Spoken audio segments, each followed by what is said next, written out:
Gaaf tokko dallaa masaraa Israa'el gubachuuf barbadaa'uuse waa'ee diigamuu biyya Israa'el nan dhaga'e. Mootichaaf gaafa sana ani daadhii waynii buusuudhaaf nan dhiyaadhe. Yommuun dhiyaadhu garuu an ofirratti hin beenne keessi koo gurraacheeraadha. Keessi koo dadhabeeraadha. Lapheen koo dadhabeeraadha. Baay'ee naare. Harka isaatiin jookiif burcuqqoo baata mootii dura dhaabate. Waa'ee mootii isa lafarraa otoo hin taane garuu kan isa cannaqaa jiru waa'ee mootii waaqarraa. Namichi kuni dhiisii isaa xinnaate malee lapheen isaa guddaadha. Mootichi na laalee akkas naan jedha. Ana nama daadhii buusu. Maali gaddi kun gadda garaati malee akkasumaan miti atoon dhukkubsanne. Maal taate fuulli kee bade? Maaliif gurraachofte? Maaliif akkas taate? Naan jedhe. Anoo akkas hin jedheni.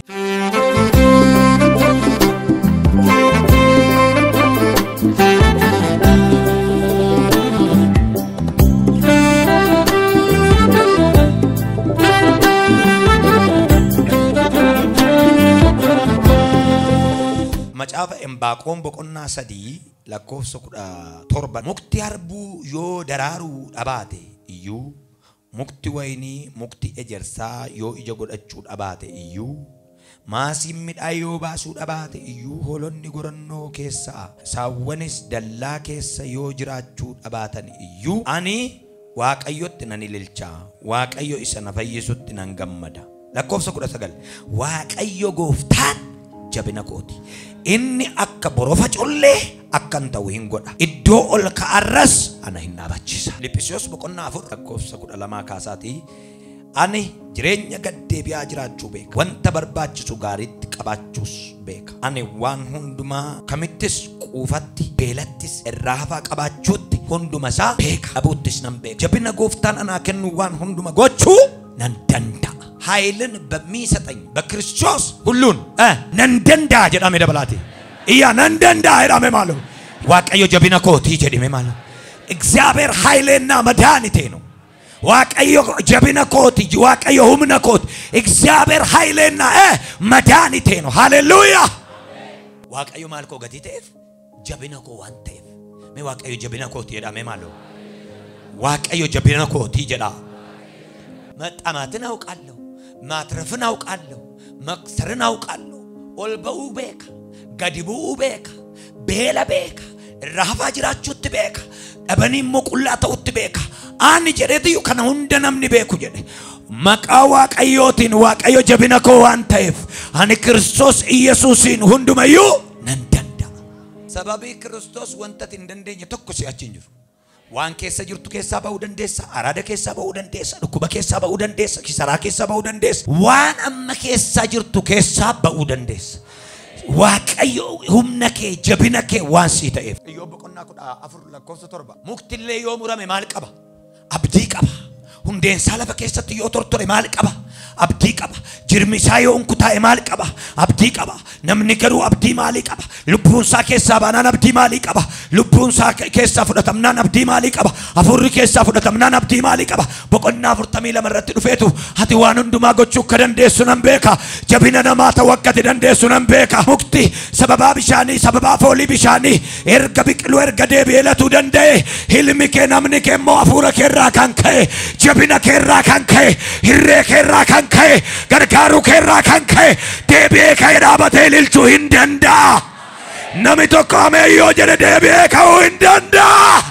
Mukti muramee yoo jirmi isaa bususe hundeen isaa lafa keessatti yoo tortore wanti hundinuu daameej yoo ta'e caaroon isaa yoo goggoge foolii bishaanii irraa kan ka'e deebi'ee latuuf maal qaba abdii qaba baala baasuuf maal qaba abdii qaba daraaruuf maal qaba abdii qaba ija baasuuf maal qaba abdii qaba tortoraan akka jedhametti nafu gogaan akka jedhametti nafu bososaan akka jedhametti nafu dhabaan akka jedhametti nafu namni waaqayyo foolii hafuura waaqayyo irraa kan ka'e foolii bishaan jireenyaa irraa kan ka'e foolii namichicha Naazreet irraa kan ka'e dhabaadha jedhamee hin hafu kufaadha jedhamee hin hafu kassareera jedhamee hin hafu daakameera jedhamee hin hafu foolii hafuurichaa irraa kan ka'e foolii ayyaana waaqayyo irraa kan ka'e humna sasa'uuf Yesuus irraa kan ka'e lammaffaa dhaabbachuudhaaf lammaffaa jiraachuudhaaf abdii qaba. Bishaani suma lafa keessaa burquun erga murki tortore lafaa ka'e ani mucaan kee hafuura waaqayyoo sa jiraataa bishaan jireenyaa sa jedhame Yesuus irraa kan ka'e lammaffaa ka'ee jabaasuudhaaf maalan qabaa maalin qabaa fuuli Kiristoos Yesuus irraa kan ka'e Kiristoos irraa kan ka'e Nehemiyaa boqonnaa 2 lakkoofsa 10 irraa kaasee akkas jedha. Sanbalaat namni mandara Beet Horonii fi Xoobbiyaan inni hojjetaan namni biyya Amoon namni tokko namoota Israa'eliif waan gaarii kan barbaadu akka dhufe dhaga'uun baay'ee isaan aarse. Ani gara Yerusaalem dhufee guyyaa 3 booddee namoota muraasaan wajjin turanii wajjin halkaniin an ka'e. Yerusaalem keessatti akkan hojjedhuuf wanta Waaqayyo yaada koo keessa kaa'e nama tokkotti illee hin himne. Horii ishee ani yaabbadhee adeemu irraa kan hafe kan biraa tokkollee dhimma koo kan beeku namni tokkollee na wajjin hin turre. Nehemiyaan nama mootichi moo'ee waggaa 20ffaatti ji'anni isaan keessaa gaaf tokko mootichi nyaachaa utuu jiru daadhii qophaa'e fuudhee nan dhiyeesseef gaafas malee ani duraan isa duratti gaddee mul'adhee hin beekun ture jedha. Mootichi atoo hin dhukkubsanne maaliif fuula badde kun gadda garaati malee wanta biraa miti anaan jedhe jedha. Ijoon dubbii kootii isa akkas jedhudha. Isa Waaqayyo keessa koo kaa'e ana malee horii ishee na wajjin jirtu malee eenyullee keessa koo isa jiru sana hin beeku. Yaada Waaqayyootu na keessa ture. Yaadi Waaqayyo bajetanaa ta'eera jedha. Nehemiyaan fuula mootichaatti otoon tajaajilaa jiru gaaf tokko dallaa masaraa Israa'el gubachuuf barbadaa'uuse waa'ee diigamuu biyya Israa'el nan dhaga'e. Gaafan dhaga'u xalayichi gaafa na bira ga'u nan gadde. Mootichaaf gaafa sana ani daadhii wayinii buusuudhaaf nan dhiyaadhe. Yommuun dhiyaadhu garuu an ofirratti hin beenne keessi koo gurraacheeraadha. Keessi koo dadhabeeraadha. Lapheen koo dadhabeeraadha. Baay'ee naare gaddeera gurraacheeraadha. Mootichi na laalee akkas naan jedhe. Ana nama daadhii buusu. Maali gaddi kun gadda garaati malee akkasumaan miti atoon dhukkubsanne maal taate fuulli kee bade maaliif gurraachofte maaliif akkas taate naan jedhe. Dhuunfaatoo rakkoon qabdu rakkoo maalii sirra ga'e waa'ee maalii gaddaa jirta innaan anoo akkas hin jedheni waa'ee diigamuu Israa'el waa'ee qulqullummaatti biyya Waaqayyo keessa jira jedhamtee baduu sanaa argee dhaga'ee gurra kootiin inni gale keessa koo gurraachesse garaa madaan baadhaa. Keessa kooti akkas jedha. Namichi kun kiisii isaatii homaan qabu. Daadhii buusa. Namicha daadhii buusu mana namaatii namicha hojjetu ergaan tokko qaqqabe. Namichi kun kiisii isaa xinnaate malee lapheen isaa guddaadha. Namooti baay'een as keessaa harkas hin qallate malee sammuun sin gabbataadha. Warra sammuu gabbataa immoo Waaqayyo galgala kana harkan qabaa jedhaa jira. Yaada Waaqayyo keessa galtee galgala kana waan guddaa tokko nan hojjedha jettee baata in hojjetta ameen jedhadhati. Nan kaa jettee baata inuma kaata ameen jedhati. Eenyutu humna naa ta'a yoo jette haayilin bammiisatan bakristos. Namoota qabeenya qabanu baay'ee jira biyya sana keessa kan godaanan hedduu jira. Namicha kana keessa garuu waan kaa'eef qaba Waaqayyo. Yaadi guddaa sitti meerataan Waaqayyo waan si keessa kaa'eef qaba. Waa'ee waldaa, waa'ee mul'ataa, waa'ee macaafa barreessuu, waa'ee wangeela dubbachuu, waa'ee mootummaa Waaqayyo iccitii tokko sitti meerataan Waaqayyo kiisii keellaalii waan si keessa kaa'eef qaba Waaqayyo. Namni waa si keessa jiru duwwaan iyyiti ameen jedhi dabaleeti. Hanu bajatan qabu kana maamna tergite hanu akkasin ta'e kana maamna tergite hin jedhi waan sitti ergeef qaba. Duraa duuba qaba isanni sitti erge duwwa fudhu dura. Isanni sitti kenne harka nagaadhaan fudhu batinnishuu yataamana batilliqu min ilaal. Shoo maal xinnoo irratti kana maname guddaa irratti maaliin godhama? Isanni sitti erge sana baadhu malee duuba isaatiin wanti dhufaa jiru tokko jira. Bajeti isaa yaada Waaqayyooti. Ameen. Meekkeedha yaadi Waaqayyo bajeta kooti jedhame maal? የኔ በጀት የእግዚአብሔር ሐሳብ ነው።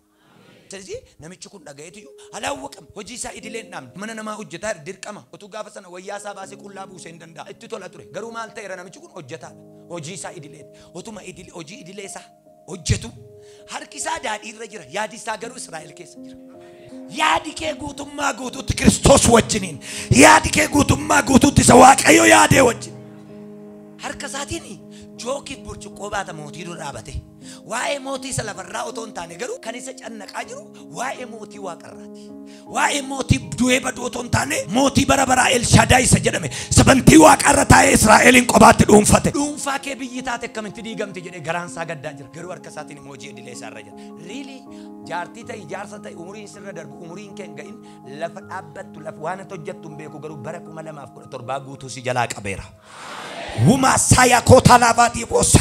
Wano jettu sana ojjeta garu. Hallelujah. Wano jettu ojjeta garu mata dure ara samu ketta ergam. Oji Waaqayyo oji mana oji ndere oji mana oji biya sitta kennamu.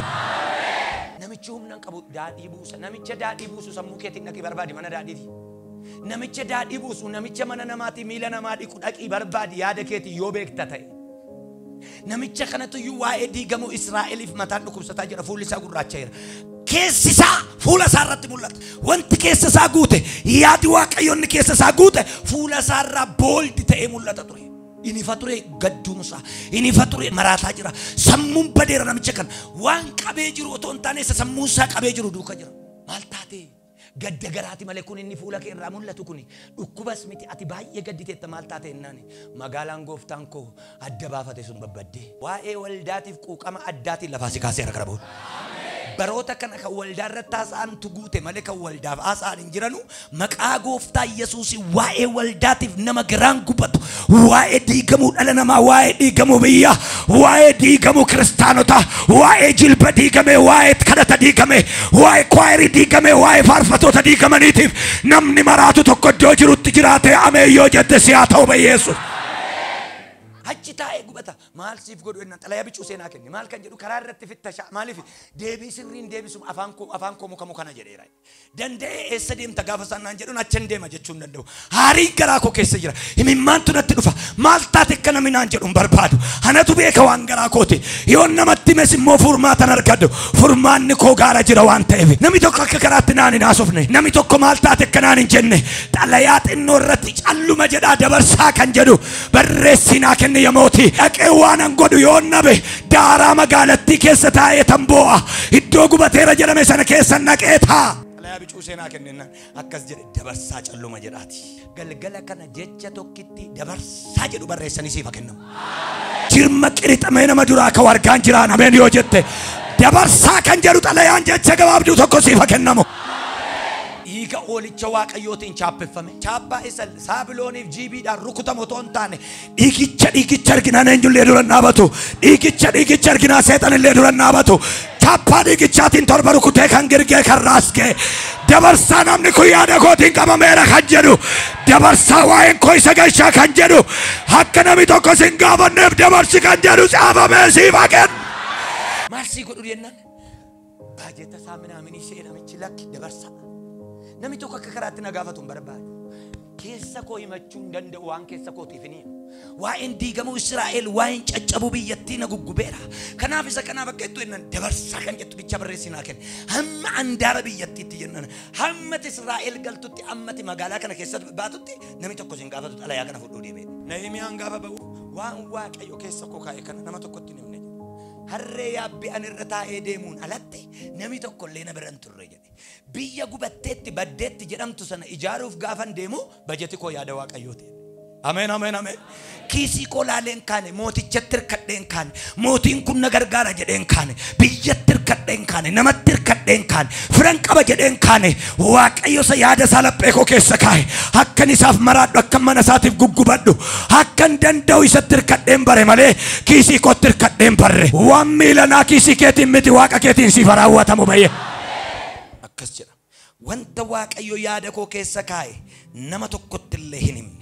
Horii ishee ani yaabbadhee adeemu irraa kan hafe jedha. Horii ishee ani irra yaabbadhee adeemu jechuun kakachuu barbaadee waan ittiin kakatu dhabe. Harreen isan nageessu yookaan gaangeen isan nageessu. Isheedhaan ala isheen iyyuu isan hayya abbaa koo jedha adeemu kan isan qobaasa adeemu kan yoo dhageesseen ala isheettuun himne eenyulleen jiru na bira yaada Waaqayyo garaa koo keessa kaayana duwwaatu beeka. Waan ana deemaa jiruuf ana duwwaatu beeka. Homaatti nirkanne homaan hin mari'anne Waaqayyo sa yaada isaa garaa koo keessa kaa'e garuu akkan danda'u fi kootti hime Waaqayyo haboo naata Waaqayyo humna naata Waaqayyo jabina naata Waaqayyo irree naata Waaqayyo humna naata jedhee ba'eera. Waaqayyo jabina naata Waaqayyo irree naata Waaqayyo humna naata Waaqayyo na dandeessisa Waaqayyo na wajjin ta'a Waaqayyo jiigamaa naan ijaara waan namni hin kaasne anatu kaasa waan namni hin hojjenne anatu hojjeta waan namni hin goone godheen agarsiisa. Hirreen koo qabeenya koo toon taane yaada Waaqayyooti bajeti koo yaada Waaqayyooti isaan lafaa ka'ee nan hojjeta namni jedhu iyyee maraate ameenaa jedha.